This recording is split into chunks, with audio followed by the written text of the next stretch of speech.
Shalom almal en welkom by ons splinternuwe program hier in 5786 Ottiyota Keula, die letters van verlossing. Ek hoop jy is geseën deur die eerste episode en dankie vir die terugvoer in die kommentaar en dankie dat jy hierdie program share en like. Ons gaan voort om jou toe te rus en op te lei met 'n konsep in Hasidut. Van tyd tot tyd sal ek spesifiek na die Torah gedeelte verwys en ander kere sal ek buite die Torah gedeelte gaan. In die heel eerste les het ons oor Havdalah en Hamtakah geleer. Ons het oor daardie belangrike konsepte geleer. Omdat ons vandag in die generasie van Noag is, wil ek 'n oomblik neem en fokus op 'n belangrike konsep in Hasidut wat spesifiek in Parashat Noag gevind word. Ons lees in die parasha Yetzer Leva Adam Ramine Oraf. Daar is twee belangrike konsepte wat ek vandag aan julle wil bekendstel. Die heel eerste een is die Yetzer Hara, die bose neiging. Volgens ons begrip het elkeen van ons binne in hulle self beide Yetzarim, dit wil sê beide neigings. Yetzer Hara en Yetzer Hatov. Nou, in die dae van Noag, die dae net voor die koms van die Messias, word gesê dat daar 'n oorvloedige toename van die Yetzer Hara sal wees. Soos dit hier in hoofstuk 8, vers 21 sê, dit sal reeds in die jeug wees.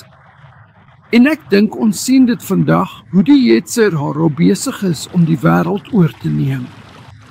Nou, Orachayim het die vraag gevra, as dit waar is, hoekom het Hashem iets so mooi en besonder soos die mens, Adam, geskep, en hy het dit geskep met so 'n besondere vermoë vir 'n Yetzer Hara. Soos daar in Pirkei af word gesê word, Lafumts Ara Agra. Wel, ek gaan dit vandag vir jou verduidelik met 'n belangrike beginsel, 'n kritieke beginsel, as jy nie net die koms van die Messias wil verstaan nie, maar ook die Nuwe Testament. Dit is die konsep van Matan HaSachar. En vir verdere leesstof, lees my boek The Jewish DNA of Romans 11. So, hoekom sê die teks dat die Yetzer van die mens in die dae van Noag is? Boos is. Luister na die verduideliking. Waarom sou Hashem sulke dinge skep? Dit sê die volgende, Orachayim sê dat as 'n mens twee mitzvot voor hom het hy in wese 'n keuse tussen mitzwa A en mitzwa B, en aangesien hy nie albei mitzvot terselfdertyd kan uitvoer nie, moet hy die woorde van Pirkei af water harte neem, wat sê, Hewai Zahir mitzwa kalake chamura, wat beteken dat jy baie versigtig moet wees met die uitvoering, het sy dit 'n klein mitzwa is of een wat gewigtig is. Klink dit soos enige woorde van iemand wat jy ken? Natuurlik is dit. In Matteus hoofstuk 5 sê Yeshua, nie een jota of een titeltjie sal uit die Torah verbygaan nie. Weg. Nou, hoekom moet jy versigtig wees? En hoe hou dit verband met die Yetzer Hara? Let mooi op. Dit sê, Si'in ata Judea matan scharan shel mitzvot. Jy ken nie die Matan HaSachar van die mitzvot nie.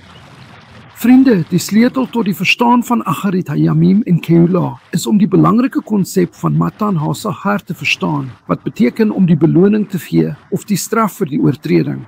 Wat is wat uiteindelik sal plaasvind wanneer Messias kom?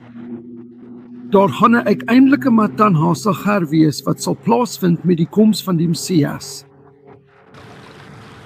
Die vraag is, as jy twee mitzvot het, watter een moet jy doen? Wat Orachayim sê is, vervul altyd die moeiliker mitzwa. Vandag moet baie van julle dit hoor.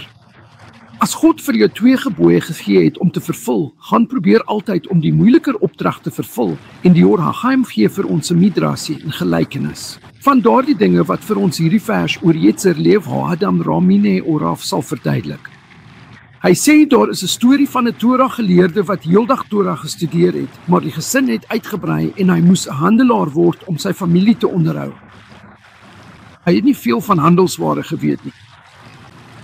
En eendag het sy skoonpa hom gevra om na die mark te gaan, om van die beste dinge te koop wat hy as 'n goeie handelaar kon.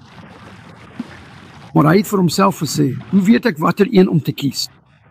Hoe weet ek wat 'n goeie handelaar en wat 'n slegte handelaar is? Hoe weet ek wat 'n buitensporige prys is en wat nie? Hoe weet ek wat die moeite werd is en wat nie? Terwyl hy oor hierdie dinge wonder, kom daar 'n ander handelaar, 'n gesoute handelaar. En hy het begin om die verskillende goed op te tel. Hy het geweet wat goed is en wat nie. Hy kon die dinge wat goed is ondersoek, asook die dinge wat nie goed is nie. Hy het aangehou om elkeen van hulle baie deeglik en sorgvuldig te ondersoek. Siem Or Haggaim het vir ons verduidelik dat dit die betekenis agter hierdie mitswa is. Sê nou, ons ken die Matan HaSachar, die regverdiging, die beloning vir die mitswa en wat die gehoorsaming van 'n gebod wat ons in hierdie wêreld doen, elkeen werd sal wees in die toekomstige wêreld nie.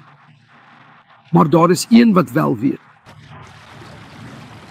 Weet jy wie die een is wat dit weet? Dit is die Yetzer Hara. In Baba Batra 16 sê dit vir ons dat die een wat die waarde van jou mitswa ken, niemand anders as Satan self is nie. Hy ken die waarde van elke opdrag. En as hy vir ons 2 mitswot gee, as ons 2 gebooie voor ons het, dan die een wat swaarder is, die een wat jou oorwinning oor die Yetzer Hara sal gee, dit is die een wat jy eerder as die ander moet doen.